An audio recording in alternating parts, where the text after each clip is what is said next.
Good afternoon, everyone. Welcome to the 6 months progress report. My PhD topic is the polymers in dentistry, and my name is Virág Róna. I am a second-year resident at the Department of Prosthodontics, Semmelweis University, and my supervisor is Zoltán Géci, and my scientific methodology supervisor is Kata Kelemen. My mission is researching the usage of polymers in dentistry, mainly focusing on chitosan, and my vision is to find some new alternatives that can be used in clinical dentistry. Right now, I have 2 ongoing projects. The first one started in September, and the second one started in November. So my first project is the effect of chitosan on the number of streptococcus mutans in saliva. It's a systematic review and a meta-analysis. Streptococcus mutans is a facultatively anaerobic gram-positive coccus which can be commonly found in the human oral cavity. And the first one who wrote down an association between this bacteria and caries was Clark in 1924. And this bacteria has a very important role in the development of dental caries by forming an EPS-rich and low pH milieu. And globally, it is estimated that almost 2 billion people suffer from caries from permanent teeth. Polycationic polymers are antimicrobial polymers which has growth inhibiting and destructive properties. And actually these materials have two main functional groups. One of it is a cationic group, the other one is a hydrophilic group. And with the help of the cationic group, they can make some pores on the cell membranes, and by this they can increase the cell membrane permeability, and actually in the end, they can cause the kill of these cells and the bacteria. So our aim is to investigate the efficacy of polycationic polymers on the number of streptococcus mutans in saliva. Here you can see the clinical question: how efficient is chitosan in reducing the number of streptococcus mutans in saliva, and our PICO. Our hypothesis is that chitosan reduces the number of streptococcus mutans.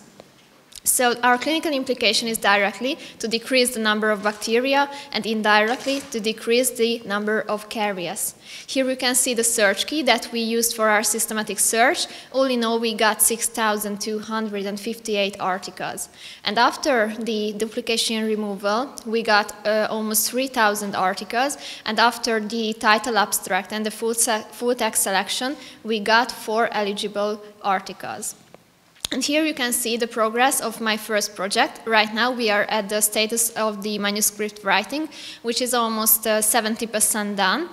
And here you can see my figures. The first forest plot is about the comparison of mean differences, CFU per milliliter, when using chitosan and when using placebo as a control group.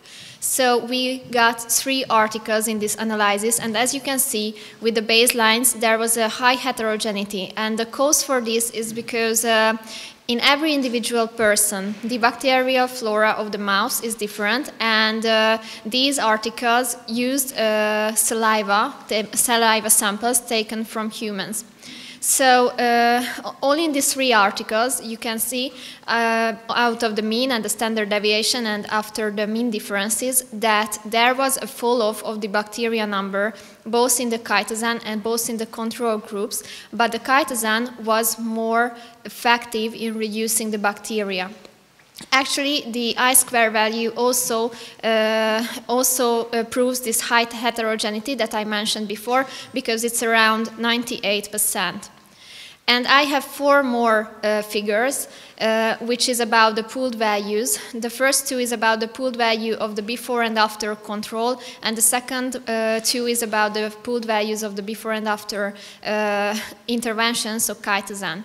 And these figures also proves us that there was a fall-off in both cases, both in the control group and both in the chitosan group. But in the chitosan group, the fall-off was much bigger, so chitosan was more effective in reducing the bacteria. So, all in all, in clinical terms, we can say that chitosan can be successfully used to decrease the number of bacteria, the number of streptococcus mutans, but in terms of mathematical significance, we will need more studies to have more reliable results and higher evidence level. So the strengths of our analysis is that all of the articles were RCTs, and this is the first meta-analysis in the topic. And the limitations is that our statistician had to impute the standard deviation and the correlation in 2 cases, and only 3 studies were available. And as a conclusion, we can say that chitosan reduces the number of streptococcus mutans, and the implication for practice is to use chitosan as a primary prevention tool for caries. And actually, we would need more research to have more reliable results and higher evidence level. And the implication for research is more clinical and in vitro studies should be done to have more reliable results. And in my opinion, more animal studies should be needed also. Here you can see the status of the manuscript writing.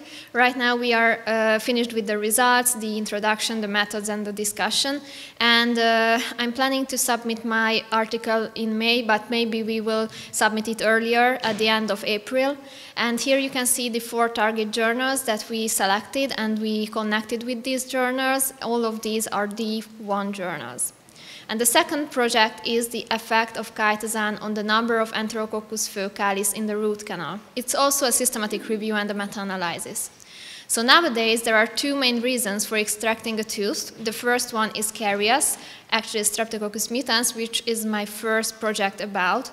And the second one is endodontial diseases, which is including Enterococcus fœcalis.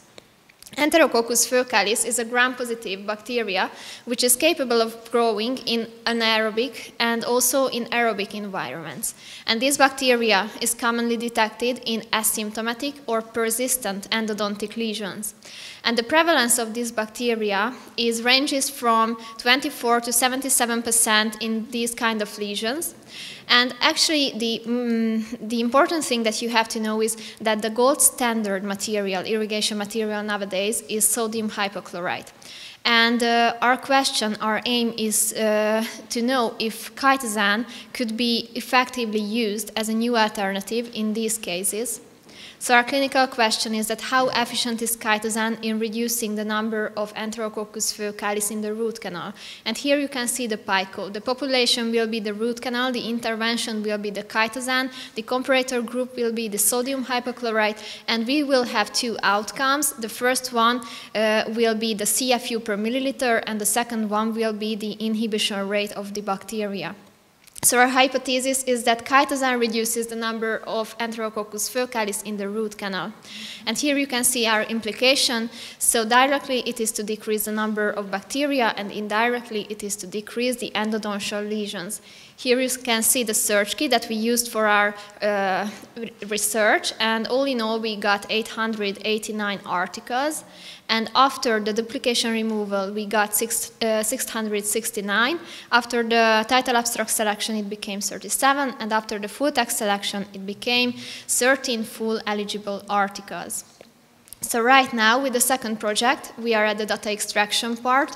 Actually, we are finished the data extraction part, and we will go on with the risk of bias analysis, and we will hopefully get some preliminary figures from the statisticians in a few weeks.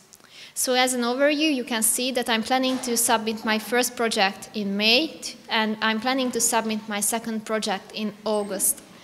And I would want to thank you for your attention with a quote from Jane Austen: "It isn't what we say or think that defines us, but what we do." Thank you.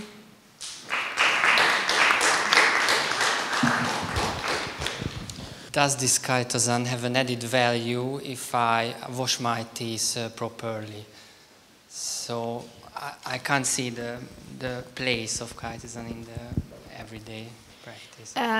If you wash your teeth properly, maybe you are right, and this doesn't have many effect. But unfortunately, in the Hungarian population, or all in all in the worldwide population, the amount of people who can brush their teeth properly are very low. So in these cases, we will need, especially when they are in their young ages, so in the childhood, we will need some primary caries prevention tools, because if you can't teach them to wash the teeth properly, you will need to use some additive tools. Okay, thank you. Are the methods how the bacteria were measured, were they cultures, colony-forming units, or sequencing? Yeah, colony-forming units. So it's just culture all the time? Yes. Are you sure it's that would have been my question as well. So are you sure it's a proper methodology to identify the number of bacteria, since we have molecular biological methods to identify the number of bacteria? Well, actually, all of the studies that are outside in the literature nowadays use this kind of method. So they use CFU per milliliter. So it's actually, a literature analysis, not a study design. Okay, right now we still have 3 minutes. I have a philosophy question. I'm wondering, actually, we are dealing with different kind of added materials like chitosan and other magical stuffs to reduce bacteria, but is there anyone dealing with the development of the biofilm? Because we really don't know. We just used to say the main enemy is strep mutans, but there are plenty of other bacteria producing acid in the biofilm, and the stability, the development, the speed, the micro ecosystem of the biofilm is much more interesting. And if you just kick out one bacteria or one special species from the biofilm, are you sure it's going to be effective? So I know it's not your topic, it's not, but you are going to be excellent karyologists. So thank you for the question, and yes, it's true that caries is multibacterial disease, but there are several articles in the literature, actually from the 80s, I mean the 1980s, that I know, thank you, I'm old enough to understand. That the main character in caries development is streptococcus mutans, because this bacteria will be responsible for creating this kind of niche that all of the other bacteria can develop also. So.